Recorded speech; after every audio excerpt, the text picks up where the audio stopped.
Grade. Welcome back to Art with Miss Yazel. I have a cool lesson for you today. We're going to be making a three-dimensional sculpture. You're going to need some really thick paper for this. We used cardstock at school, but whatever kind of thick paper you have will work. We're going to look at an artist in just a second. Let's look at what we did last week. Mm, that's not it.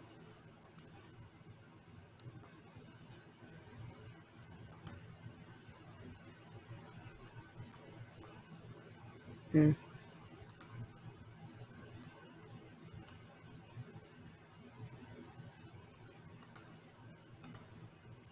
So, if you could name three ways you could develop your art skills and techniques and we wrote them on a post-it note, just write them down on the back of your artwork today. We talked about how you can get better at art. There are many ways that we described. Um, One was practice. Another was look up videos and watch them and follow along. Another was look at other people's artwork and see if you can incorporate some of their ideas without copying them. Sometimes developing your skill might be copying someone's work just for the sake of practicing and not claiming it as our own work, though. You could also get someone to show you things about art. Ms. Hazel's always showing you new ways to make things, and if you could take what I teach you and apply it to your own projects, then you are learning how to do those techniques even more. So we've been developing our drawing skills. We have looked at different media and ways to make things, and now we're going to be doing something three-dimensional today. So I am learning how to construct a paper sculpture. Construction meaning you're learning how to put things together. And this technique can be applied to lots of different kinds of sculptures. So we're going to look at an artist who is named, last name Dubuffet, and he created this, oops,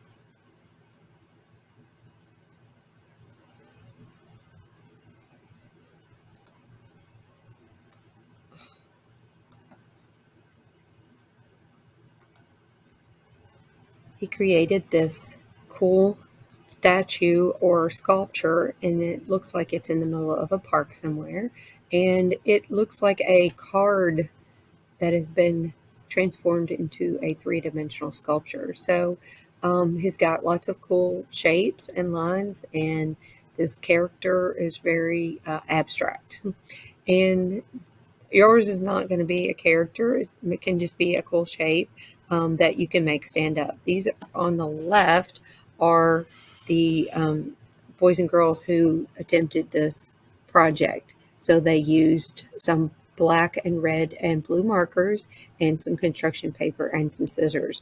We did not even use any glue. You might need some tape if you need it. But those are the materials that we're going to use today, and I'm going to get started showing you how to put your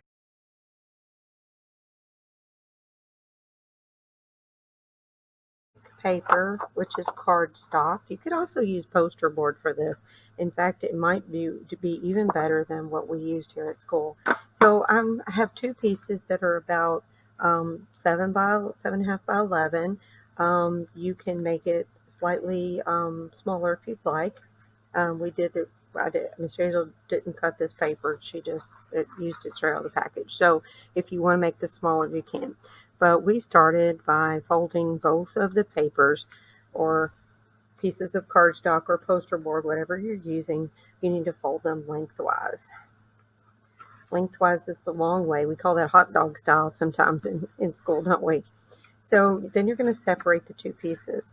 One piece I'm going to start with finding where the folded edge is. This is my folded edge, and I'm going to draw a line that starts at the top next to the folded edge, and it goes down diagonally to the bottom open edge.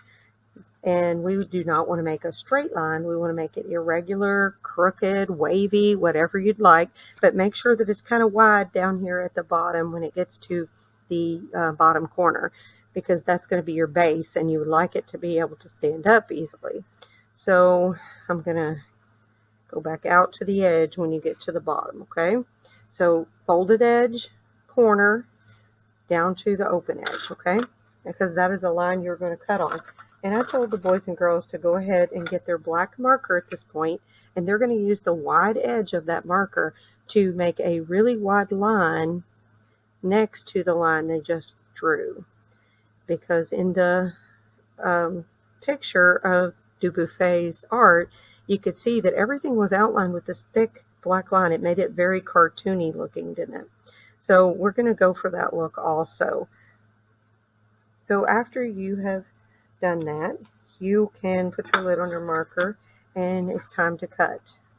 And I'm going to cut on the outside of that thick line so it stays there. I don't want to cut that thick line away, okay? Now cut your poster board or cardstock along that line all the way to the top. Now, if you want both of your pieces of your sculpture to be exactly alike, you could lay this on top of the folded edge, next to the folded edge, and you could trace it to make it exactly the same. Or you could come up with a different line if you'd like. And I might change this one up and make it come out in different ways than the first one. So I'm going to do the same thing with this.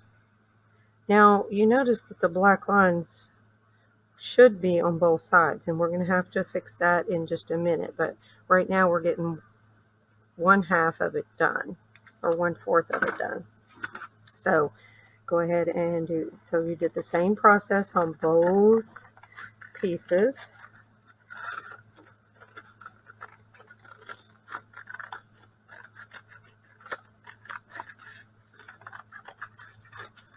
Now, we had to get something to protect our surface.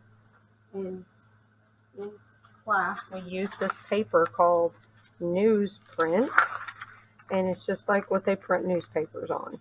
So if you want to get newspaper to protect your work area, you could use that.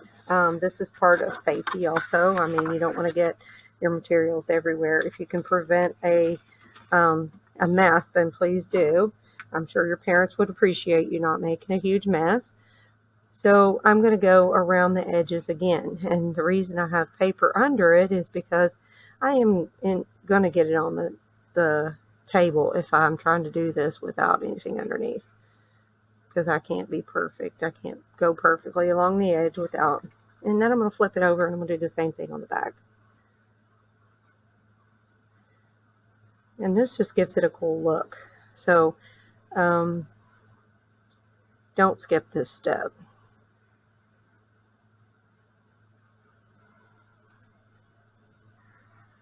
And as you can see, I'm not super great at following the edge, and that's okay.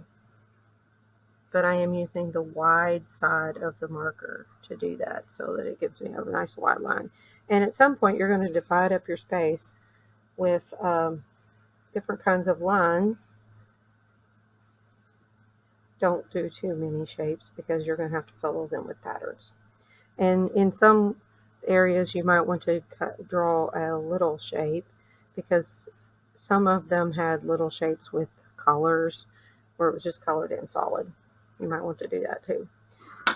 So like I said, you're going to do that to the front and the back of all of your pieces. And then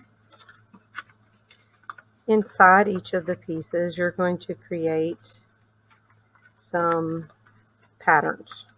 So we've got patterns in each shape with blue and with red, and then I colored in some of those little small spaces. Okay, and now I'm going to show you how I put these two pieces together so that they would stand up. Okay, so go back to my original ones.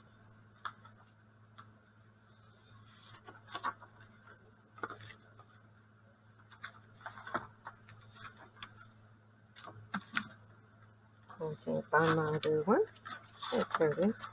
Oh, that's not it. There we go. All right, so what you're going to do to put these two together is that you're going to cut one on this folded line. You're going to cut from the bottom up about halfway. And then on the other one, you're going to cut on the folded line about halfway down. So one is from the bottom up and one is from the top down. So you're going to just cut along that fold. You don't have to draw a line. I'm just showing you how far by drawing it for you. You do not have to do that. You just have to cut on that fold about halfway. And then you're going to take this piece and you're going to slide it into the little notch. And then it's going to stand up.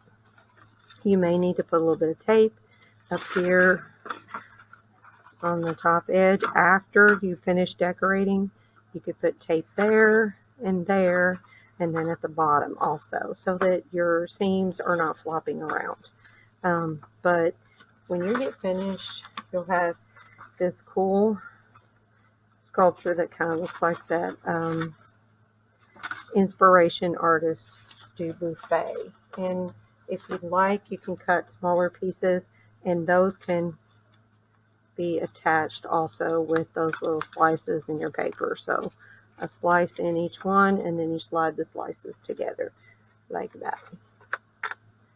Can you see it? It's hard to see. So just like that. Okay, it almost looks like a bird sitting on a tree. That would be a cool way to make a tree and put a branch in it. So happy creating, 5th grade.